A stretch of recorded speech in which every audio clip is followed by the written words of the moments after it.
But there's I only had that album, that first one, because that's what you're doing when you were that age and that it album did. came out. Yeah, of course. It's literally what you're doing. By the way, Down with the Sickness is nowhere near as good as the very first song, Voices, on the album. Voices.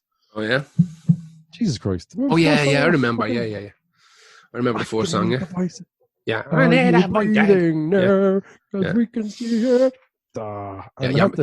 It's a big voice. That was too big, nearly. You know, he has a phenomenal voice. Yeah, but it's too big, man. Yeah, it's too big. You're right. It can be too big. It's just he's going. He's good, full on all the time.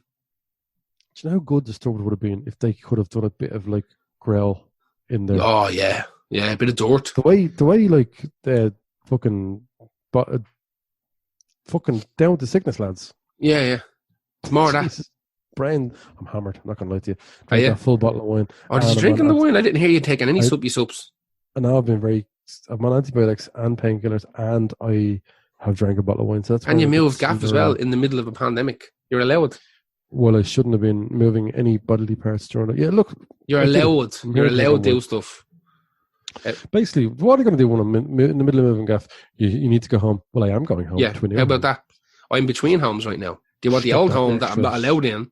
Or the new one? I did what a lot of people with anxiety do. I already had this conversation with the guards in my head. Yeah. Oh, yeah. I decided to not, no matter how much of an absolute, and I'm sorry, lads, for anyone listening outside of Dublin, whatever big fucking tick ignorant culty cunt I got, I was going to be sounds to him, regardless. Oh, yeah. Like I go, lads, appreciate what you're doing, but I'm in the middle of a move. There's not the keys have been handed over. It's already been organised well before this lockdown, so there's nothing I can do with it. And the guard, all I've heard is when you're driving around, the guards have been super fucking sound. Yeah, super 100%.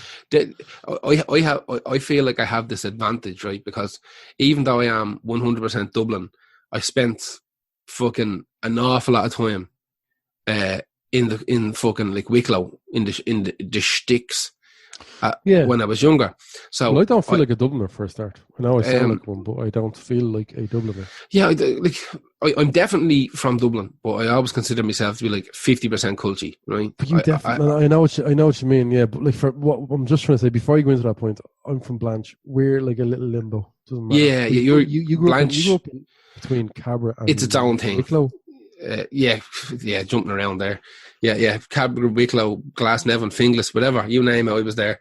But I have this thing whenever I talk, in particular to people from the country, but like double so if it's a cop, I start talking like I'm from the country, and I don't do it. I do it that as well. Absolutely accidentally, but I do it in like this real kind of sympathetic way. Like I don't put it on. I'm not like I don't say to myself, say that word this way. I have this. No, I know that they have this kind of. They have this kind of head roll that they do, you know, this kind of little drawl, and I'll just throw a couple of words into a sentence that have that little head roll and the drawl, and I can see them going. I've noticed the words that I've said it on, and one of the word is no. I go, I know. Yeah, exactly. There's little things like that, but that's enough for a copper to go like, he's not a scumbag. He's not a scumbag. Especially me. Exactly. I have tattoos on my hands and my fingers and all. So like, even when I'm talking to the cops, it's like a fucking medieval meeting. I have to turn palms out towards them and shit so they don't see it. Like when I'm trying to get a taxi, I have to make sure the taxi drivers can't see the back of my hands because I have tattoos on them. So, and it's the same with the cops, because the cops see shit on your fucking, whatever with your arms and your legs, they don't really give a fuck. But like your hands, it's just instant fucking thought bag.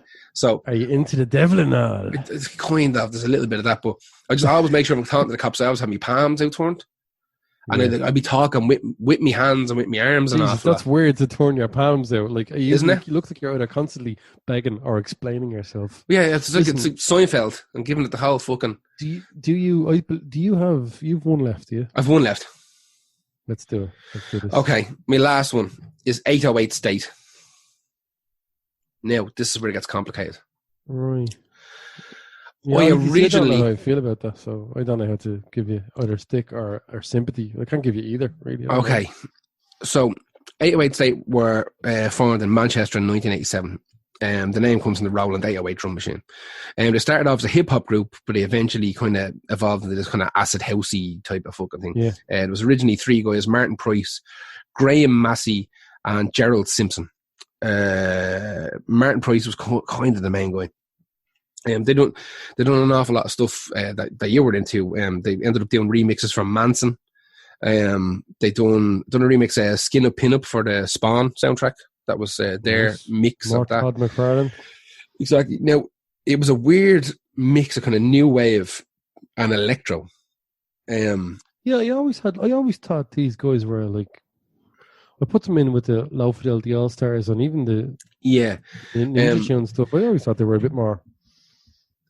Okay, so basically, what they were, they were very instrumental in the Manchester scene. Right now, I'm not into that at all.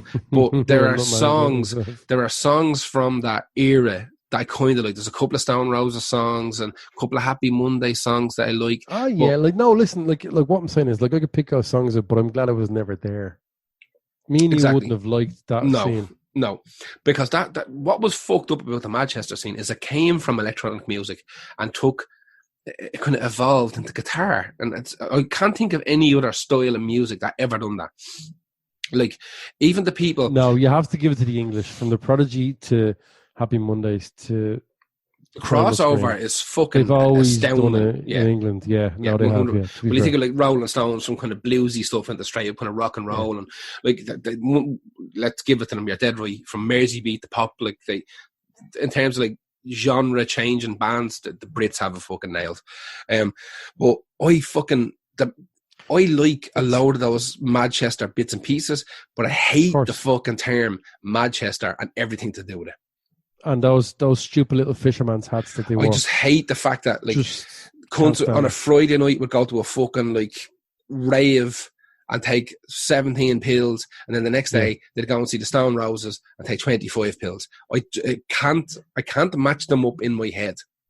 I get it. No, I understand. There was such a crossover in genres at such a fast rate that, like, let's just pretend we're talking about two brothers here. One of them is 17 and one of them is 20. Yeah. There's a crossover in a household of music where that's basically, the Happy Mondays have to be the catalyst of all that, really, don't they? They're definitely up there. I think the Happy Mondays were the ones who towed the line between the two sound. Yeah. Because they had DJs and stuff involved as well, you know what I mean? The common denominator realistically is getting fucked on drugs. Just getting mashed. Regardless of whether it's live music or electronic, it doesn't matter. 808 State, I heard this song, In Your Face. I fucking love this fucking song. I fucking love this song. Everything about this song is fucking stellar. The fucking shitty synths, the shitty drums, the fucking everything. The crappy sample, the fact that it just loops back and forward. One of the things I like about this, even though it was kind of like they call it the fucking acid house, and I don't know, there's too many different genres in electronic for me. They call it acid house, which usually means it's a little bit more temperamental. Like, if I think of like acid rap, it's a little bit more kind of edgy. It's not as standard. I don't think this is edgy stuff at all. I think this is real. I think most 808 State stuff is kind of safe. It's really good, but it's kind of safe. And if you told people that, like, one of your favorite electronic groups were 808 State, I think they might fucking laugh at you. The only people... Yeah, I know what you're saying. They were kind of the outliers of that whole thing. And even me, like, I was mad into all that, but 808 State, I got bits and bobs, but I never felt the need to delve into them. The only people who did... Went into go on. Yeah, the only people who did go into 808 State, like, full on, like, fucking dick and balls in hand, like, oh my God, we're the cunts who are mad into Stone Roses and fucking, you know, Reverend Black Grape or fucking, Black Grape, and Reverend Black Grape, that's a song, Black Grape and fucking, all the mad Chester fucking bands. They were the only ones who kind of were full bore bananas in the 808 State.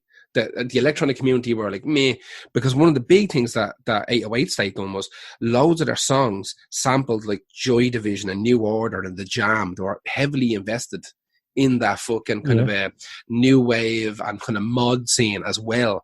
Like, the guys started off, like I said, as a hip hop group, so they're obviously very eclectic.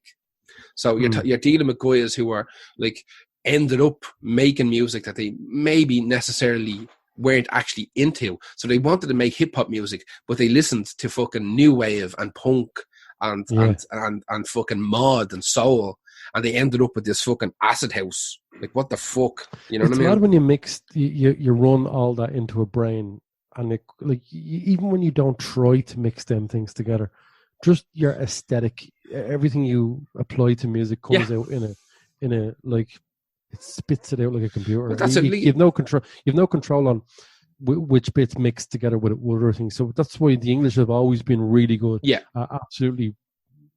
Sorry, just there's a post to the Lost Art thing today, right now. Yeah, Aidan O'Hara, a long-time listener, has been posted up Radiohead in a tent in Dublin.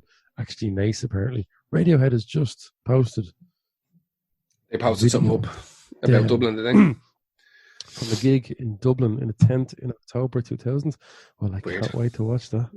I can only imagine how shite that is, because every bit of footage I've ever seen of Radiohead live has been fucking disgraceful. Your face, I saw them live, they're incredible. Good. Incredible. So Martin Price, the main guy, he done a lot of remix work for David Bowie and Soundgarden and stuff like that. Gerald Simpson, I can't really find what the fuck he done. I think he might have opened the record shop or something like that. Gerald Simpson. Graham Massey, the other member of 808 Stay, went on to be a member of Aqua. Actual Aqua, the Danish fucking pop band. Yeah, he was a member of Aqua.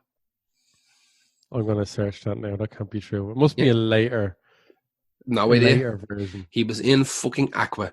But that's 808 Stay. The song In Your Face. That mix of it is the Bicep remix, which is kind of the one most people know, to be honest with you. Also, with most of those bands, there was 1,000 fucking remixes and remix albums. They done 7 albums between 1988 and 2019. 7 fucking albums? 7 albums, yeah. The first 3, to be honest with you, are the only ones that really matter. The kind of early ones. I do like them. They're kind of outliers in that scene. I always got them mixed up with Apollo 440. That was way later, but yeah, Apollo 440 was very sample driven. Yeah, when I think of Apollo 440, I just think of that fucking what's that spaceship? Fucking. There's a Netflix TV show about the fucking robot, Robbie the robot, the family Robinson. Lost in Space. They done the fucking Matt and Friends, that version, and they done the theme song for that. And they had another great song. Was it Stop the Rock, or was that was Moby? No, it's Can't Stop the Rock. You can't stop the rock. Can't stop the rock. They were like a shit version of Fatboy Slim. Well, not shit, but I know what you mean. Very similar. But yeah, they're Apollo 440. They're Apollo 440. They're fucking Swiss Family Robinson bullshit space song was very good. 2.5 hours podcast. I don't know. All I can tell you is I needed a piss about 4 hours ago. Well, I can tell you right now, stop holding in that piss, because bad things happen. Probably. We should wrap this up that we're done for this week. Yeah, that's our podcast. That's an actual podcast. First one we've done in ages. Presumably, will this go out? Will this go on Monday? This is going to go out on Monday. So we'll have a radio show before this. We will have a radio show before this. Yet that nobody. Well, actually, everybody will have heard the radio show before they hear this, but we will not have heard the radio show before we hear this, because we are here now. We haven't done it yet. Yeah, exactly. Well, yeah, that's that's our regular old style podcast in a slightly different way, and a good hour longer than our longest one we've ever done. So mostly because the recording app doesn't tell you how long you've been recording for, so we're just letting it go. Yeah, normally we look and we hoosh ourselves on, but whatever. What else are you doing? We're not doing anything. Listeners aren't doing anything. Fuck it. If you like, exactly. If you like our podcast, do us a favour. Go to facebook.com/Lost Art Podcast. Share it. Tell your mates. Everybody's being really good about sharing it at the moment. Yeah, they have, to be fair. They've been real good. If you really like the podcast, you should go to patreon.com/Lost Art Podcast, and you give us money. It's $5 a month. Who knows what that's going to... That could be half a bag of spuds in 6 weeks. Who knows what fucking $5 is going to be. 6 shekels and a halfpenny. Basically, it pays our bills for doing this podcast. It does. I swear to God, lads, I'm not going to lie to you. If that dries up, I am not putting my own money into this and the podcast. Straight up, sorry. Yeah. Sorry. That's just the point. But yeah, it's paying for everything, and it's